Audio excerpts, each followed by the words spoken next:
मांगने को लगे। आप देखो रब ताला तो जो है ना फरमा रहे कि माफी मांगो। अब लैलतुल कदर आ गई, इसमें भी रब ताला फरमाता है कि माफी मांगो। शब बारात आ गई, रब ताला फरमाते हैं माफी मांगो।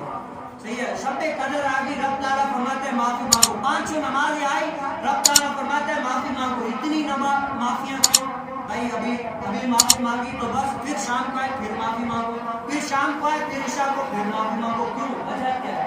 रब ताला फरमाते हैं, वो बंदे मुझे पता है तू खता का पुतला है, क्या पता अभी माफी मांग कर क्या जाते जाते तेरे मन में कोई ऐसी बात आ गई, कोई गुनाह कर दिया, किसी के लिए बुरा सोच दिया, ऐसा कोई गुनाह कर दिया। ओ बंदे आजा, मेरी रहमत बड़ी है, मेरी रहमत बड़ी है, आजा माफी मांग ले, जितना भी गुनाह करना है ना, लेकिन करके सिर्फ एक मर्तबा झुक जा, मैं तेरे सारे गुनाह माफ क्या करूँगा, मैं सारे तेरे गुनाह माफ कर लूंगा, लेकिन शर्त ये आजा। अब रब ताला की रहमतें देखें कितना जो है ना, वो कह रही है कि आओ आओ माफिया मांगो, लेकिन क्या मैं और आप देख लें कि हम अपने ऊपर गौर करें कितना माफी मांगते हैं, कितने अपने रब ताला को याद किया और मौत